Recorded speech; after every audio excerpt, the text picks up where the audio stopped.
Hello everyone. क्या आप छोटी छोटी बातों का जल्दी स्ट्रेस ले लेते हैं और जिसकी वजह से आप अपने किसी इंपॉर्टेंट काम, चाहे वो पढ़ाई हो या आपके डेली शेड्यूल का कोई भी काम, उस पर ढंग से फोकस नहीं कर पाते? तो ये वीडियो आपके लिए ही है। इस वीडियो में हम नेगेटिव स्ट्रेस के बारे में बात करेंगे, तो इसलिए वीडियो को एंड तक देखिएगा, क्योंकि इसमें बताई गई आसान थेरेपीज आपकी किसी भी फील्ड, चाहे वो बिजनेस हो या एजुकेशन, उसमें आपकी 3 गुना कंसंट्रेशन और परफॉर्मेंस बढ़ा सकती है। और ऐसी और यूजफुल वीडियोस देखने के लिए please subscribe and press the bell icon. Stress एक इमोशनल फीलिंग है जो किसी घटना के घटने से, किसी इवेंट से या थॉट्स आने से ओरिजिनेट होता है, जिसकी वजह से हम फ्रस्ट्रेशन में आ जाते हैं, हमें छोटी छोटी बातों पर गुस्सा आने लगता है या हम नर्वस हो जाते हैं। जैसे ऑफिस जाने के लिए लेट हो रहा हूँ और कार स्टार्ट ही नहीं हो रही। इस सिचुएशन की वजह से मैंने स्ट्रेस लिया और मुझे गुस्सा आया। अरे कल एग्जाम है और पढ़ाई ही नहीं हुई। इस थॉट की वजह से मैंने स्ट्रेस लिया और फ्रस्ट्रेशन और नर्वसनेस एज अ रिजल्ट आ गई। अब हम बात करेंगे कि हम स्ट्रेस को टैकल कैसे करें। जब हम स्ट्रेस्ड होते हैं तो हमारा पूरा फोकस ऐसी चीज़ों पर ही होता है जो हमें स्ट्रेस दे रही हैं। तो हमें अपना फोकस उन चीज़ों पर डालना है जिन्हें करने से हमें खुशी मिलती है, मतलब हमारी हॉबीज़, चाहे वो स्विमिंग हो या पेंटिंग। हमें अपनी हॉबीज़ को टाइम देना शुरू करना है। ऐसा ऑब्जर्व किया गया है कि एक्सरसाइज करने से स्ट्रेस कम होता है कि स्ट्रेस हमें मानसिक रूप से थका देता है, बट एक्सरसाइज करने से हम फिर से एनर्जेटिक महसूस करने लगते हैं और बॉडी और माइंड का एक बैलेंस बन जाता है। एक स्ट्रेस का कारण प्रोक्रास्टिनेशन भी है, यानी किसी काम को आगे के लिए टालना। जैसे कि पढ़ाई करनी है, एग्जाम्स आ रहे हैं, बाद में कर लूँगा, कल कर लूँगा, और ऐसे कल करने के बाद सारा काम बल्क में एक साथ करना पड़ता है।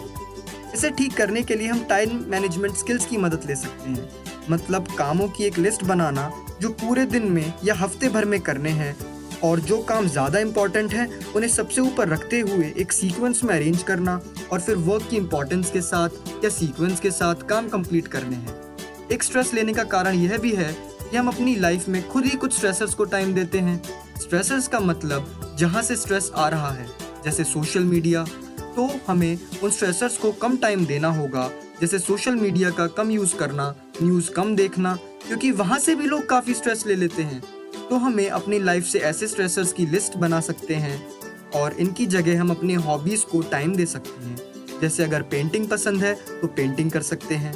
अगर आपके पास एक ऐसा दोस्त है जो कि एक काफ़ी अच्छा लिसनर है, मतलब आपकी बात ध्यान से सुनता है, तो आप अपने पूरे दिन की कहानी, टेंशन्स, किस्से उससे शेयर करना शुरू करें। तो आप पाएंगे शेयर करने के बाद आप काफ़ी रिलैक्स महसूस कर रहे हैं, क्योंकि आपने अपना ज़्यादातर स्ट्रेस, परेशानी रिलीज़ कर दी। अगर ऐसा कोई दोस्त ना हो तब भी कोई बात नहीं, डायरी है ना, तो डायरी लिखना शुरू करें। वो सारी बातें डायरी में लिखना शुरू करें। रिलैक्सेशन टेक्निक्स और मेडिटेशन सीखना शुरू करें।